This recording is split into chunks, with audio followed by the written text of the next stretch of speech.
humanidade, que está regionalizado, né, que tem as suas matizes regionais. Não é o movimento ele não é um universal, né? Ou seja, se a matriz eurocêntrica ela propõe uma universalidade, não é com uma saída universal que vai chegar a uma solução.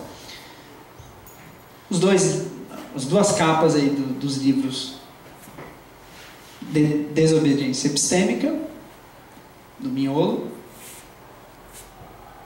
No original, né, a ideia de desprendimento, a gente está usando, tentando traduzir, né, por agora eu me perdi. Desvinculação, né, desvinculamento. O pensamento decolonial não busca e não defende uma identidade disciplinar, ele não quer ser uma metanarrativa. Deve-se buscar o enfrentamento à lógica de racialização dos corpos e das localidades geohistóricas e pensar as possibilidades futuras. Aí ele faz uma provocação à solução proposta, né, por Marx, né, por exemplo, o Manifesto do Partido Comunista, entre outras coisas, da ideia de ditadura do proletariado.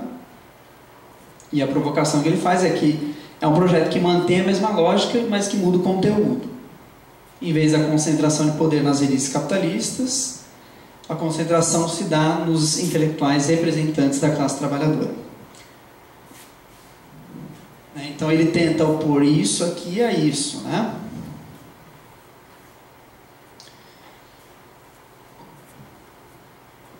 Outro tema-chave, né, o conceito-chave que aparece é a ideia de transmodernidade. Se não é o moderno, não é o pós, então o que seria? Então defende a transmodernidade. O que seria isso? Um pluriversalismo em oposição ao universalismo, que restringe a capacidade de universalidade à tradição ocidental. Então, posiciona geopoliticamente o universalismo.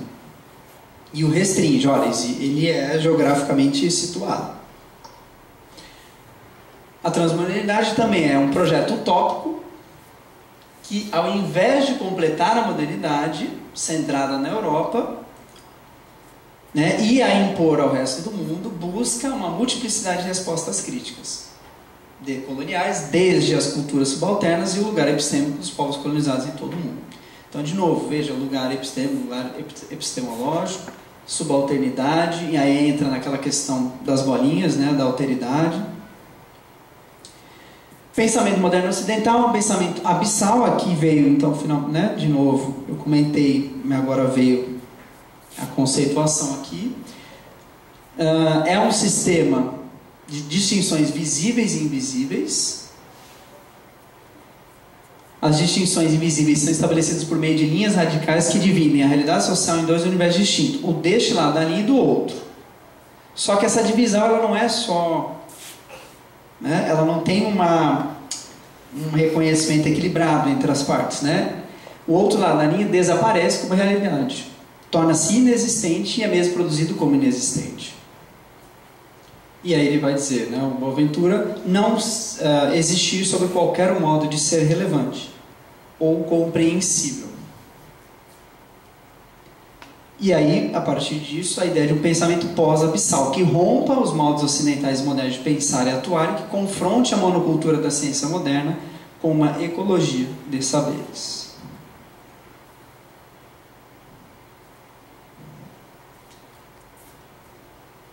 Isso aqui que viralizou, né, esse tipo de publicação recentemente. Nós aqui temos que ver como é que vamos pagar as contas até setembro, ou se vamos fechar, né, as universidades públicas. E, em outros lugares, ampliação de investimento. Evidentemente que isso aqui é o lado mais óbvio, como eu estou dizendo aqui. Então não é apenas esse lado óbvio que de distribuição desigual de recursos. O buraco, se está errado aí, está na buraco é mais embaixo. A valorização das ciências exatas, lá em cá, é a valorização da suposta neutralidade científica. Aí eu fiz um artigo com o professor André Moassa, que nós vamos falar aí, que está num dos textos. A gente publicou num evento lá em Ouro Preto e estamos tentando ver se sai agora no Vitruvius. que é uma reflexão que a gente faz a partir disso, da neutralidade científica que está nas áreas tecnológicas do curso de arquitetura, e principalmente nos saberes aí que são tradicionalmente da engenharia. Então a gente vai discutir um pouco isso.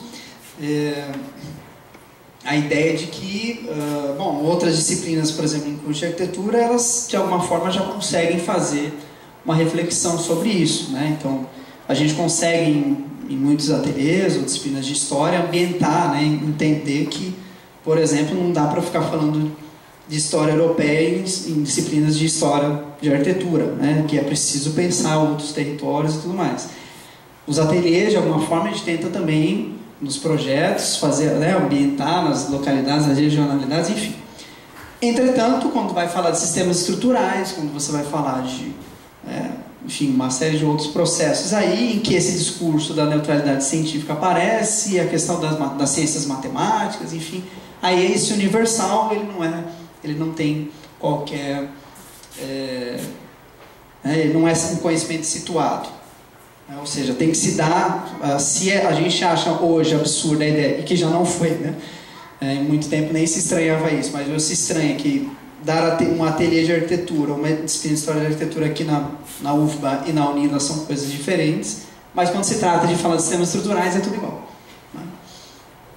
A desvalorização do conhecimento produzido no Brasil muito diz sobre lugares epistemológicos. Pode o subalterno produzir conhecimento?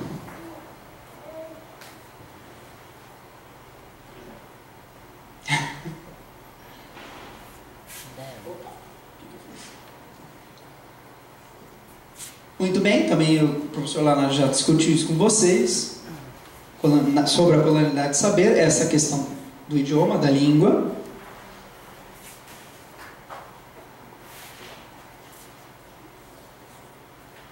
E aí, será que estes autores são mais lidos por pessoas em inglês ou não?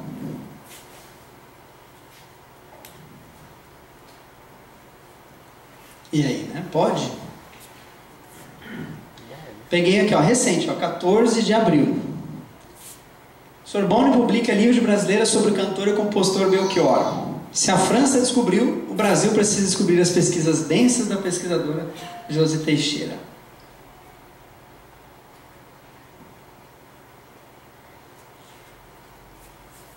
Teorias gerais e universais escritas pelo Norte, enquanto ao Sul são destinados a estudos de casos locais, que ajudam autores do Norte, muitas vezes sem o devido crédito, a atualizarem suas teorias.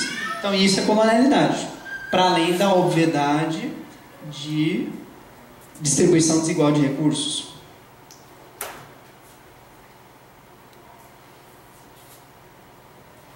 A validação do conhecimento quando publica no exterior, aqui é um caso bem fácil de entender.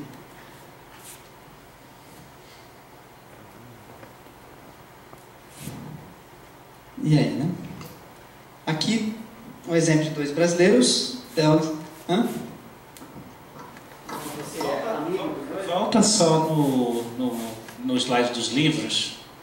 Esse aí. Tá, Tiago Alves e Bianca Freire Medeiros estão inclusive no texto, tá? E aí a gente trouxe muito rápido. Evidentemente o tema das mobilities não é central nesse curso, mas existe uma abordagem saída de Lancaster que faz qualquer geógrafo ficar um pouco constrangido, né? Porque os sociólogos descobriram anteontem que existem mobilidades no mundo, né? E estão falando do New Mobility Paradigm como sendo assim, uau, o mundo não é estático, né?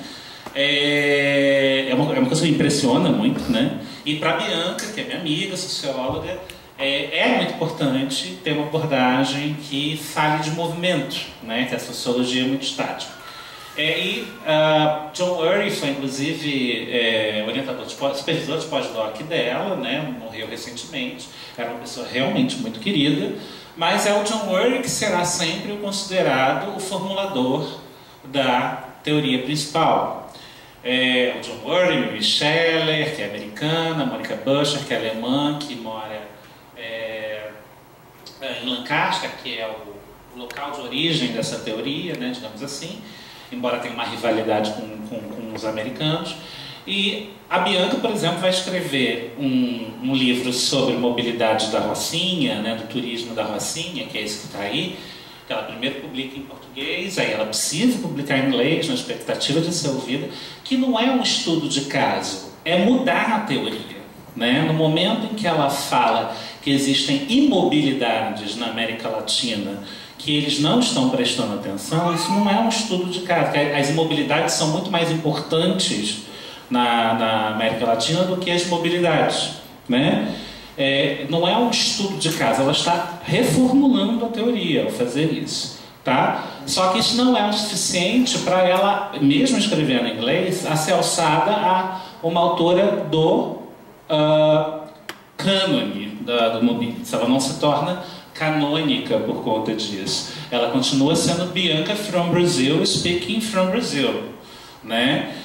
Como se não existissem imobilidades em Lancaster, não existissem imobilidades a serem observadas. Aí passa aí, por favor, Gabriel.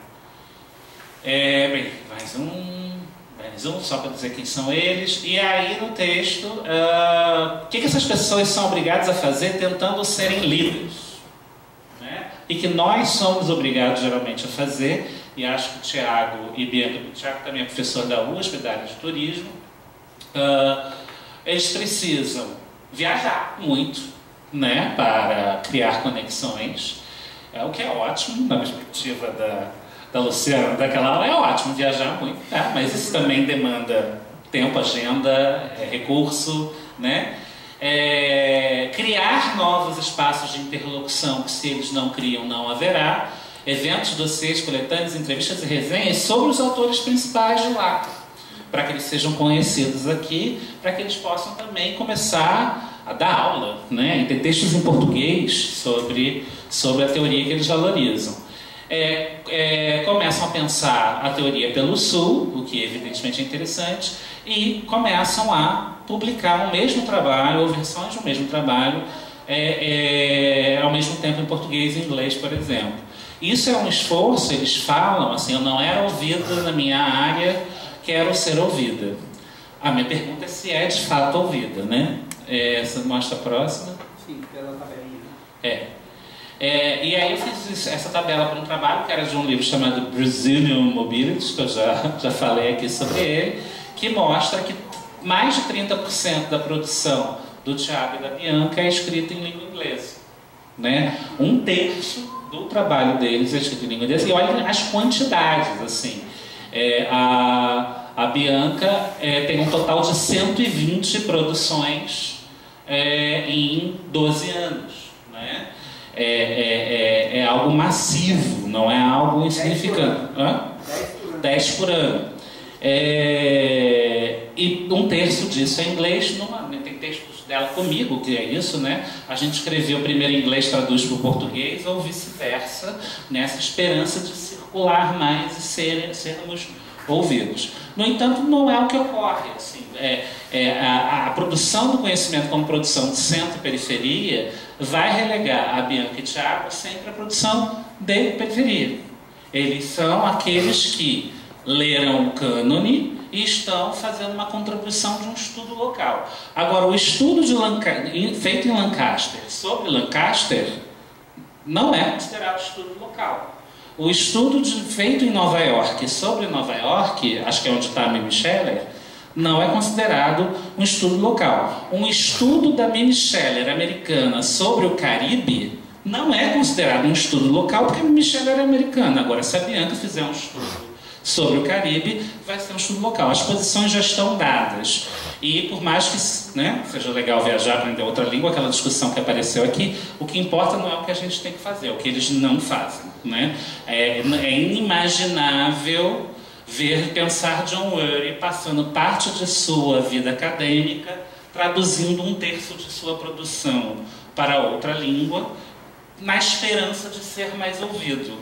John Ury não precisa fazer isso. Isso é uma questão de geopolítica. Ele tem privilégio dentro do mundo da ciência por uma questão de centro-periferia que já está dado. Acho que acabou, né? Isso. No caso do Paulo, ele teve que fazer isso para ser ouvido? Ele seria um caso de... Boa pergunta, né? A gente guarda essa aí, já tá pra gente pensar. Bom, aí, vocês falaram, né, da viagem, né? Vamos pensar lá, que a gente trabalha muito ali na tríplice fronteira ali, né? O dólar agora está a 4 e... nem sei quanto está o dólar, gente, 4 e pouco, já passou dos 4,10? 4,20? Pensa que é um cara que ganha em dólar viajar o mundo, né? É muito mais barato, inclusive, né? Fora que a distribuição de recursos é outra. Então, enfim, né, tudo isso tem a ver. O que isso tem a ver com a arquitetura? Aí agora a gente entrou naqueles textos já mais vinculados à área de arquitetura. Então, um dos primeiros, que é do Farres, delegado, né? Colonialidade territorial. E ao longo aí da perspectiva dele, ele vai desdobrar, assim como fazem em outros campos, mas a colonialidade do saber territorial, do poder territorial e do ser territorial. Então, para entender essa colonialidade ou como ela opera no território, sobretudo, não só, né, nessa dualidade urbano-rural, que também é um problema da colonialidade, né, nesse campo do triângulo aí, do saber territorial, o que está permeando o tempo todo, inclusive no saber acadêmico, né? Essas armadilhas, elas muitas vezes se apresentam. A universalidade, a noção universal de território, cidade e arquitetura, que vai, como a gente já falou e vai falar, existe uma história mais relevante da arquitetura, que vai começar lá, a arquitetura greco-romana, depois nós vamos falar da Idade Média, né? Enfim, até chegar moderno, pós-moderno, etc. Né? A cidade industrial, enfim, existem aí questões que vêm por esse lado da colonialidade do saber. Conceber e habitar o território, a cidade e a arquitetura. As formas de conceber, de projetar, enfim, de se apropriar dos espaços e de habitar. Os padrões ocidentais de vida urbana, subvalorização do ensino urbano e arquitetônico em relação ao tradicional, vernáculo ou popular. Então essa é outra questão também. Acontece, entendeu? Sobrevalorização do ensino urbano e arquitetônico em relação ao vernáculo. Ah, tá, sim. Obrigado. Ou a subvalorização tradicional em relação ao urbano e arquitetônico. E como está nos textos que a gente apresentou, mas essa noção de que o ser urbano, né, este ser urbano, que é o ser padrão, é o ser naquela linha evolutiva, no gráfico do evolucionismo, então o ser não urbano está aqui embaixo, é o outro, e o ser urbano é o ser, é a meta. Colonialidade do poder, o que é territorialmente correto, né? Quem é que pode ou tem o poder de enunciação, e quem decide os projetos nos territórios. Para a gente ir pensando, né, até que ponto a nossa formação, por exemplo, acadêmica, cai nessas armadilhas. O que é territorialmente correto? O espaço de uma favela é correto?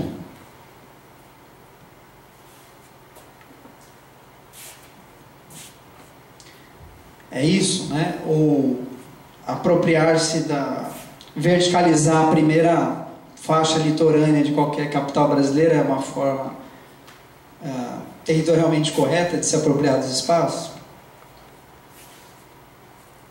Quem decide? Quem diz o que é o correto? É o ser urbano, está aqui, né? Então a colonialidade do ser.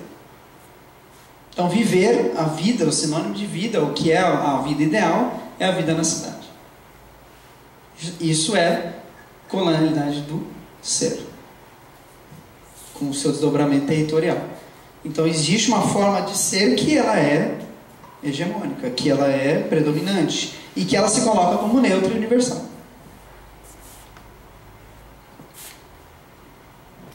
Isso vai, na aula 5, a gente vai voltar um pouco a isso com mais calma. Então, de novo, campo, favela, quilombo, aldeia indígena, etc. Aqui. temos que evoluir para a cidade, a vida urbana, né? E aí não só do ponto de vista territorial, espacial, mas também no campo das representações, etc.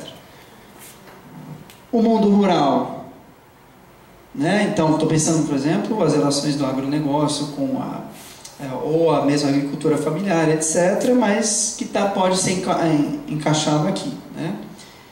E você tem também, né, separados aqui nessa linha da alteridade, e por uma linha abismal, que é importante frisar, conforme o Boaventura, de uma invisibilidade, ou, né, desse mundo que não é cidade. Aqui também não é cidade, mas é diferente deste universo não urbano.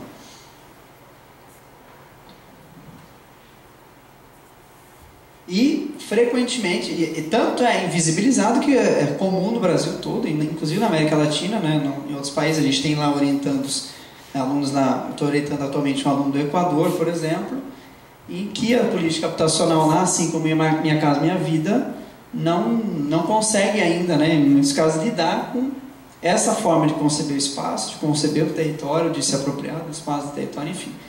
É comum vocês verem a mesmo padrão Casa Minha Vida, no caso do Brasil, ou, né, das políticas habitacionais, elas serem esse universal que não se adapta a esses contextos. Sequer compreende, porque é isso, né, existe essa linha de separação aqui. Malemar isso, né? Malemar este universo é entendido, quanto mais este.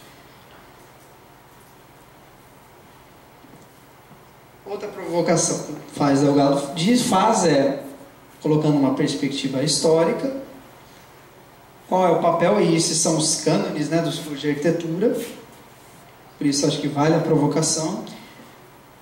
Os heróis do modernismo, Le Corbusier, Van der Hoef, Van Wright, Gropius, etc. O Delgado vai dizer: arquitetos vanguardistas se viam como heróis míticos que enfrentavam o inimigo da decadência. Então, de novo, qual é o papel dos modernistas? Era isso, né? E eles trabalhavam nessa chave da alteridade. Eles estão aqui e o papel enquanto heróis civilizadores era este. E a pós-moderna, né, os pós-modernos, né, a exemplo aí da Adi, do Eisman, do Gehry, etc.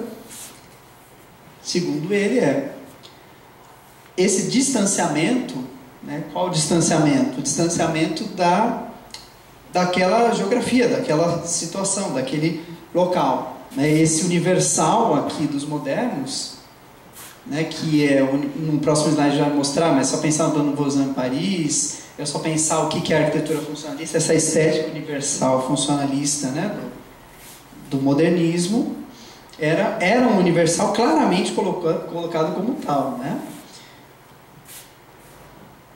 Mas que vai aqui, né, e que vai produzir um distanciamento das realidades e vai apagar essa alteridade, vai apagar o outro, vai desconsiderá-lo. E que na pós-modernidade, segundo o Delgado, é que esse distanciamento agora ele se reproduz de outra forma.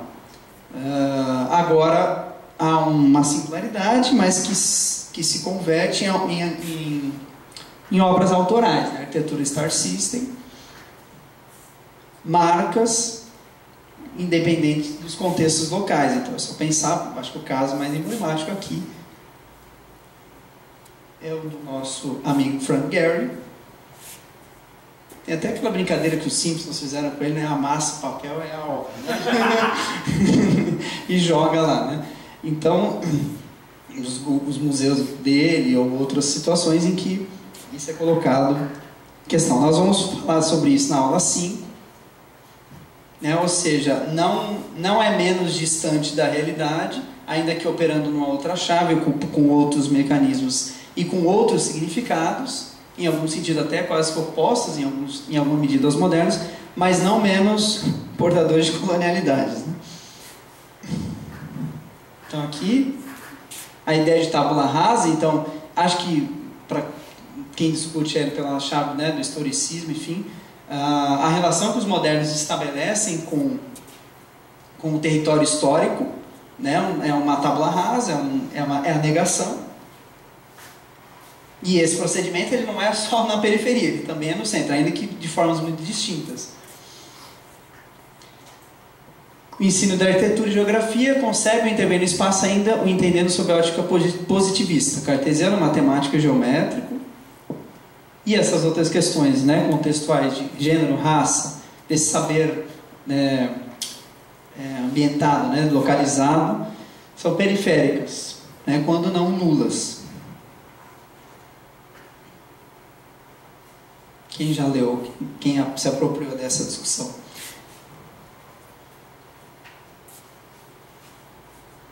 Aí algumas perguntas que quando a gente faz isso lá com os alunos da graduação, né?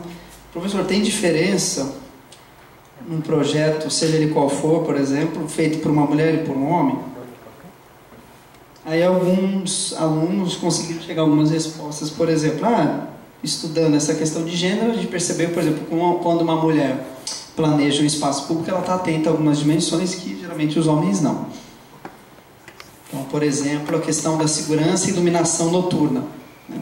Só quem corre risco de ser estuprada, né, fica mais atenta a isso, por exemplo. Então, há questões aí que, por exemplo, provocações que os alunos fazem, que eu trouxe aqui, tá? Mas que é importante de pensar aí como uma outra chave que não é a da colonialidade, né? Como um enfrentamento.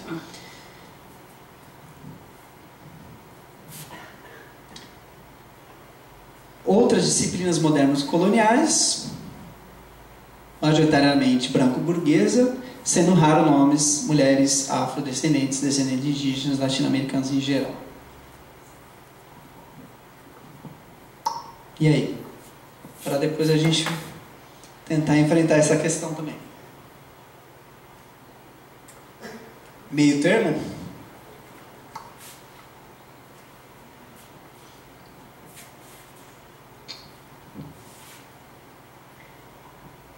A questão da metrópole.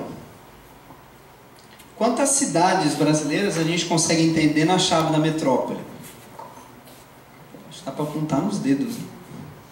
Mesmo o estado de São Paulo, né? Eu sou paulistano, né? Estudei no interior de São Paulo.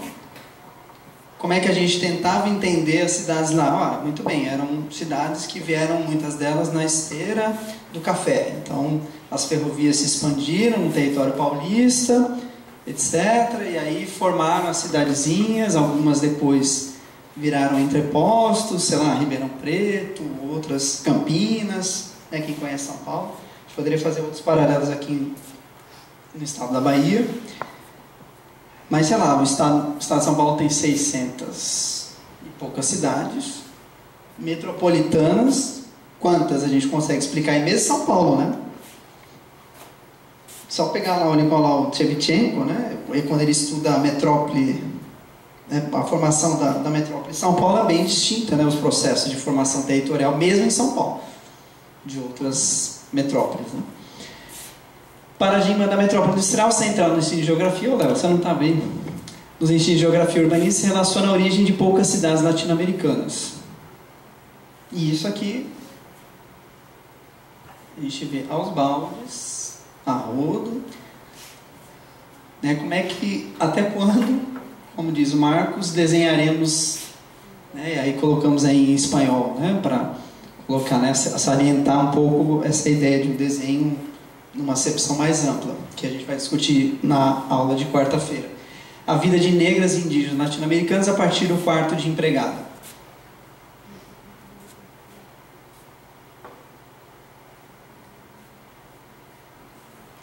Foi o ano retrasado que teve um curso de arquitetura que apresentou como projeto, não foi?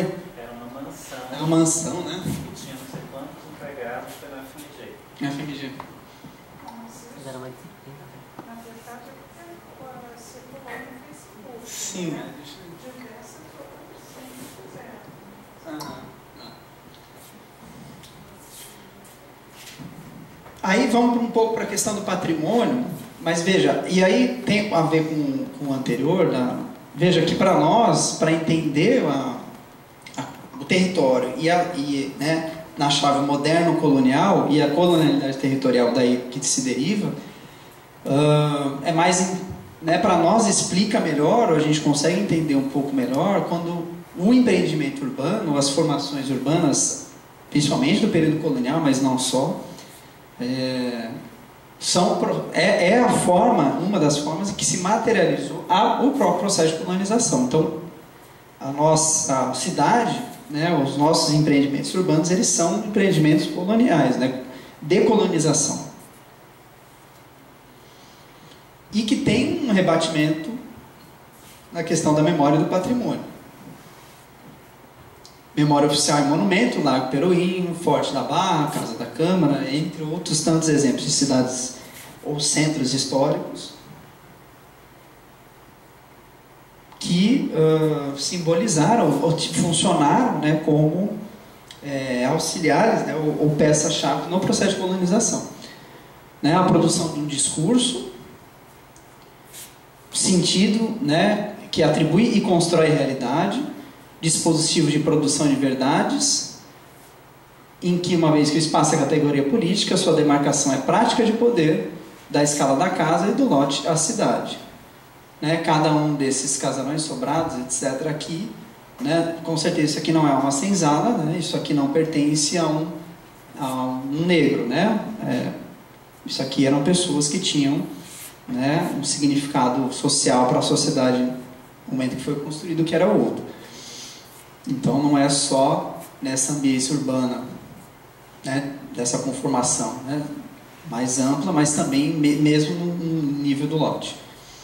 E claro, aqui na arquitetura institucional e militar de defesa, mais claramente ainda. No Brasil, a colonização, como eu disse, foi um empreendimento urbano, a despeito da economia rural, já que os núcleos urbanos eram pontos de saída para a ocupação das terras. Então, a nossa dualidade urbano-rural, ela tem que ser entendida também nessa chave. Então, se vocês concordarem que a dualidade urbano-rural é uma questão de colonialidade territorial, e o ser urbano é a colonialidade do ser territorial, então, portanto, essa chave ajuda a gente a entender o nosso processo de formação histórica, a gente entender como que o nosso ser urbano territorial, como nós herdamos isso.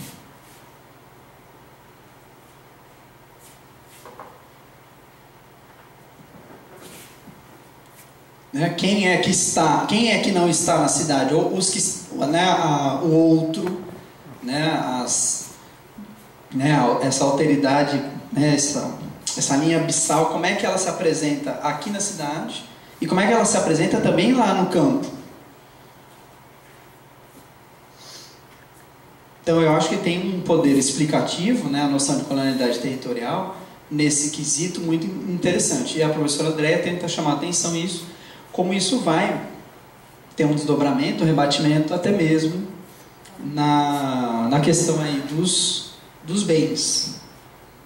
Ela pegou o inventário do IFAM, aquilo que interessava, os bens materiais, aí fez um levantamento, 40%, acho que de 1.000 obras, 1.000 itens inventariados, tombados, enfim, 40%, então pensa em 1.400, ou eram igrejas, capelas, conventos, mosteiros, arquitetura religiosa, quase metade, segundo o levantamento que ela fez. A arquitetura institucional e de defesa, e cadeias, câmaras, fortes, fortalezas, fontes, aquedutos, da infraestrutura também entra aqui, né? 20%. Fazendas, engenhos, casas de pessoas ilustres 13%.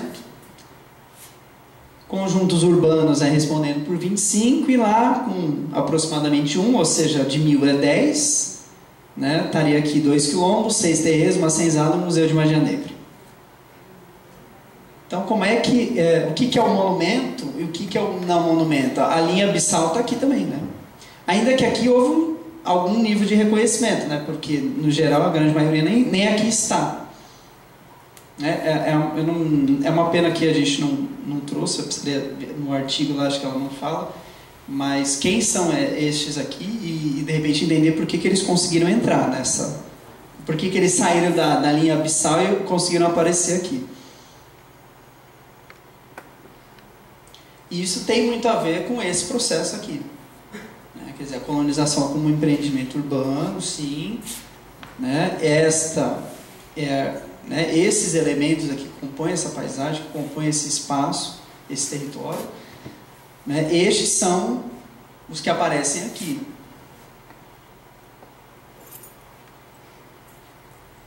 Se somar, né, então, pegar só em termos de edifícios religiosos institucionais, a maioria, 60%.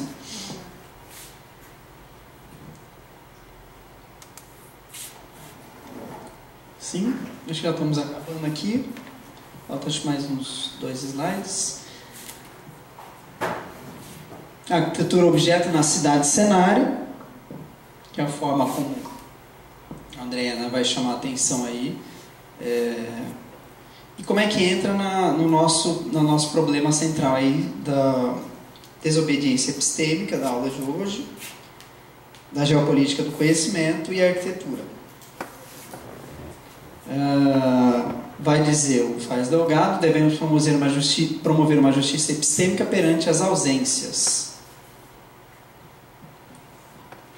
Quem são as ausências? Essas aqui. Estas aqui.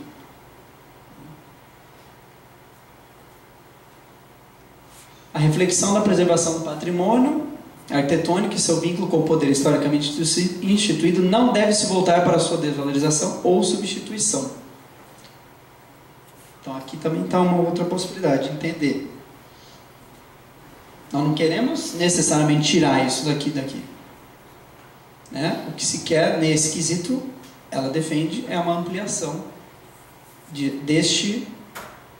daquilo que é o antimonumento hoje. Né? Alargar o escopo da preservação arquitetônica, acrescentando ao padrão instituído outros modos e modelos construtivos, assim como aspectos imateriais da arquitetura. Né? E aqui as práticas culturais que ocorrem interrelacionadas com a arquitetura. Então, como é que os modos de construir, né? Isso também se perde. Né? E tem uma questão muito presente, né? Esse saber imaterial. Sem ele você não consegue preservar ou desenvolver, né? Compreender, né? Como é que se chega a essas tipologias, essas formas de construir, né? E mesmo as práticas culturais aqui. Então, quando a gente esse é um quilombo lá perto, município vizinho de Foz do Iguaçu, lá onde está a Unila, e nas visitas, esse espaço, esse ambiente da varanda é um ambiente em que onde a gente se reunia, onde a vida acontece. Então também é indissociável das práticas culturais que vão acontecer aqui, que vão se desdobrar nesse ambiente. Então acho que é importante quando ela chama a atenção da importância dos aspectos imateriais da arquitetura, além dos modos e modelos construtivos. Eu acho que chegamos ao fim. Colocamos algumas perguntas. Que tipo de conhecimento e compreensão, epistemologia e hermenêutica queremos e necessitamos produzir e transmitir? A quem e para quê? Que métodos e teorias são relevantes para o conhecimento e compreensão que queremos e necessitamos produzir e transmitir? Com que fins queremos e necessitamos produzir e transmitir tal tipo de conhecimento e compreensão? Ok, gente. Obrigado.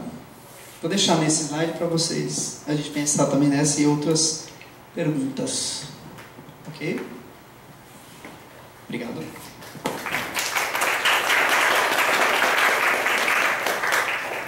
Bom, vamos fazer uma série de perguntas, questões, e aí a gente traz para a Gabriela, né? E a tia de Gabriela, né? Gabriela, a gente de Gabriela. Marquinhos deixou no deserto da solidão na semana passada. Mas já tinha de Gabriela, né? Hein, Ramon? Aqui eu vou anotando. Já tinha de Gabriela. E para mim ninguém vai ter um barro, isso é homofobia. Ela, Vem cá. tem a Gabriela primeiro, né? Você queria falar? Marcelo. Pode. Tá, quem quiser pode levantar a mão que eu vou escrevendo aqui, tá? Então, primeira. Gabi.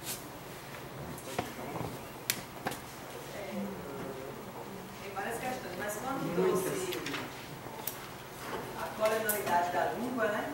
Desde a aula passada eu já tinha visto Paulo Freire na minha cabeça. Eu não falei porque, como vocês sabem, eu falo pouco, né? Aí eu tenho que ficar quieta para poder refletir mais. Menos que você, mais que você.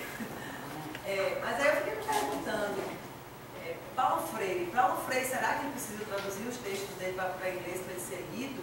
Né? Aquilo ficou passando na minha cabeça. E eu acho que todo mundo tem um pouco de rebeldia de si, querendo não. Vou escrever um texto bom em português e se a galera quiser ler, vai ter que aprender português. Então a minha pergunta é, Paulo Freire, ele passou a ser traduzido depois que ele tomou a cena, por conta da potência do texto dele, foi em português mesmo?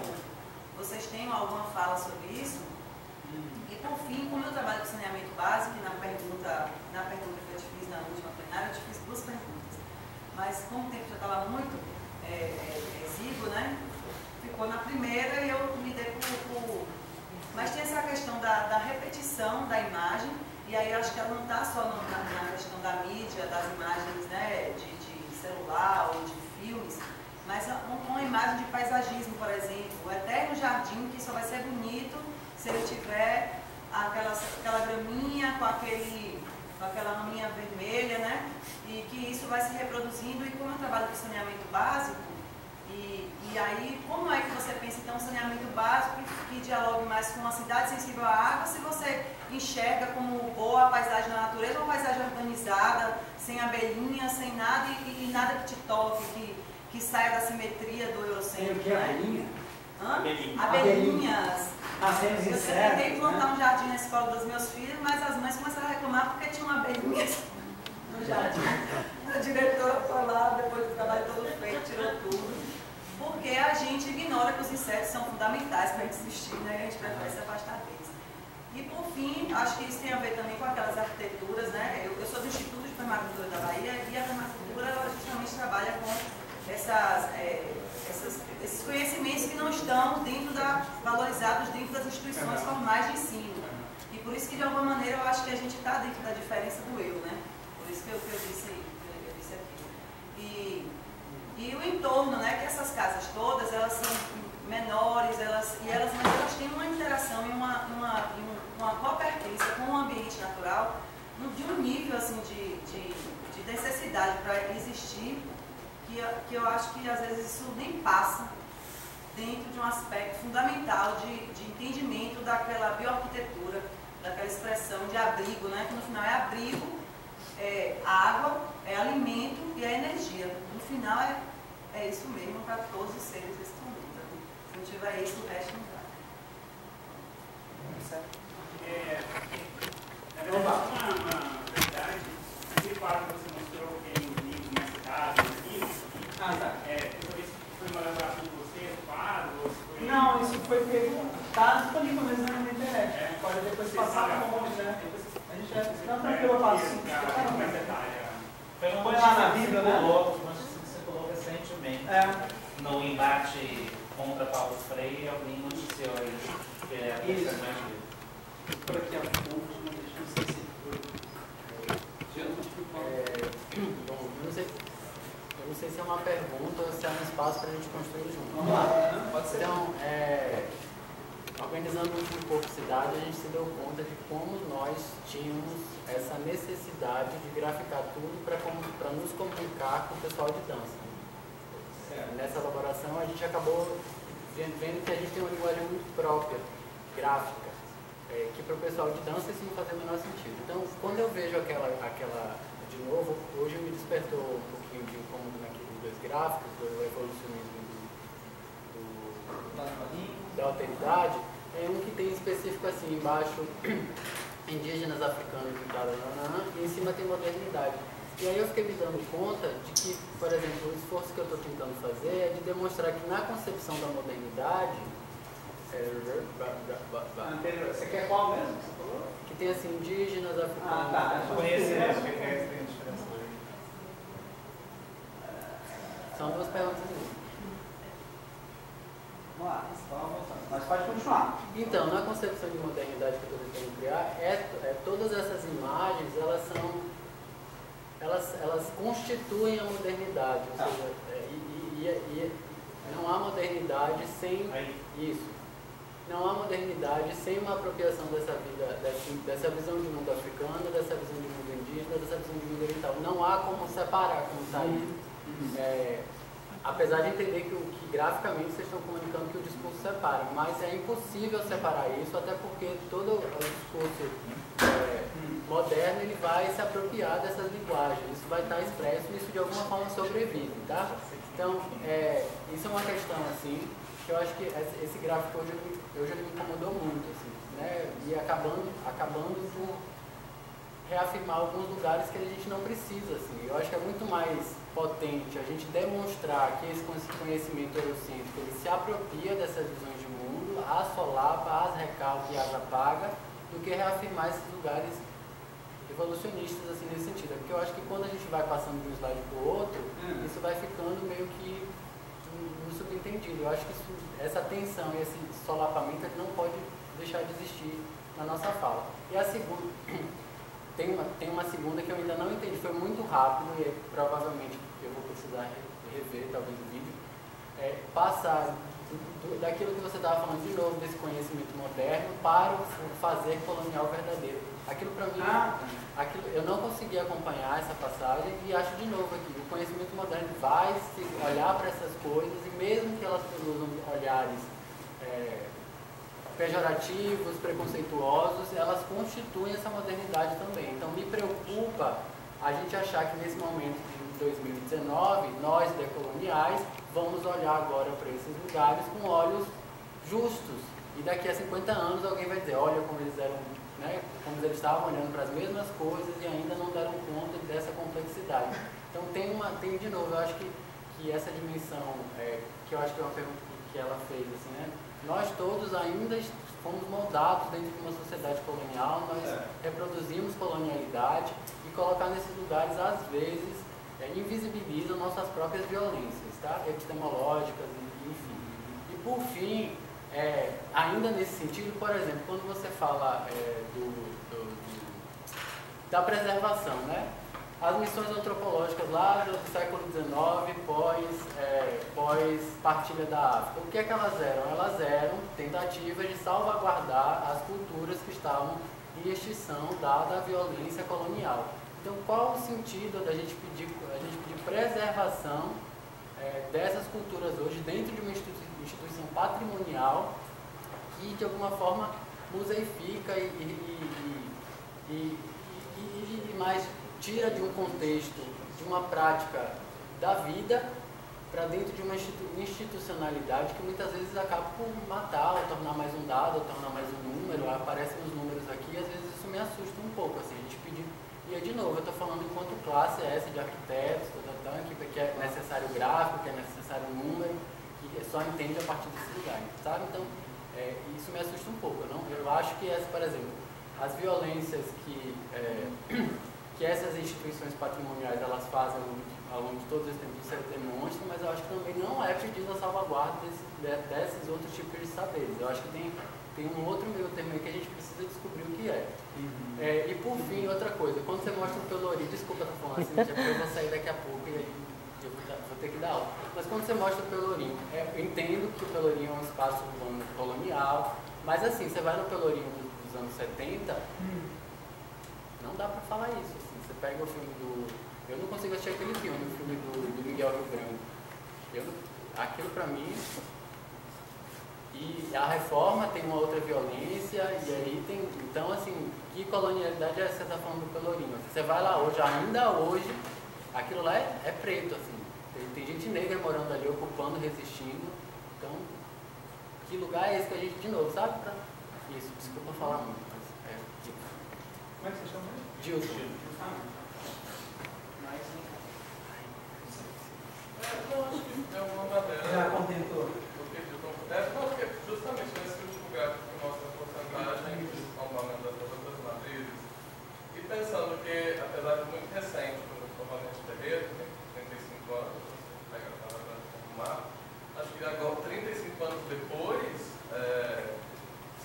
pelo menos polêmico pensar na necessidade de tombamento. E o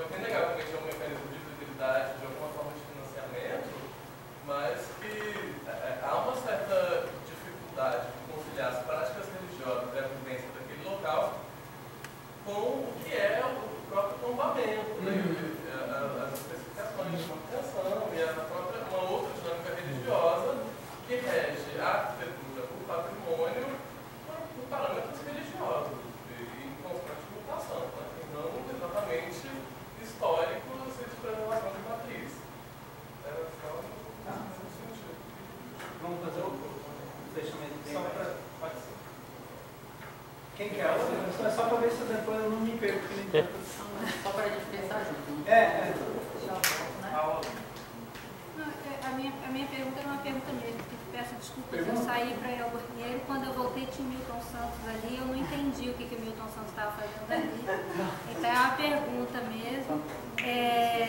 E aí eu acho que vai dentro dessa mesma linha da discussão patrimonial, que é uma dúvida mesmo, porque no final parece ali uma coisa das lacunas, das ausências. Então a ideia é preencher lacuna, tornar presente as ausências, mantendo a mesma lógica, quer dizer, virar hegemônico, é uma substituição de uma coisa pela outra. Isso é uma dúvida que fica, se a ideia é manter a mesma lógica trocando os sinais, né? Porque essa ideia dos números de publicação, etc., é algo absolutamente produtivista, quantitativo, que a gente não deveria estar buscando seguir dentro dessa lógica neoliberal. Pelo menos eu entendo dessa forma. Então, se a gente fica nessa comparação, será que não está seguindo a mesma lógica, tentando só trocar os sinais, preocupado com a origem dos termos, assim, querer virar canônica, a ideia? Essa que para mim é uma questão. Bom, assim, algumas perguntas mesmo, ou coisas assim, né, que a gente consegue responder, outras acho que é mais esse debate mesmo. A bibliografia, então, a gente resolve a questão da fonte, né, do Paulo Freire. Aí falou sobre o saneamento básico e permacultura, né, porque você falou do Paulo Freire, mas a gente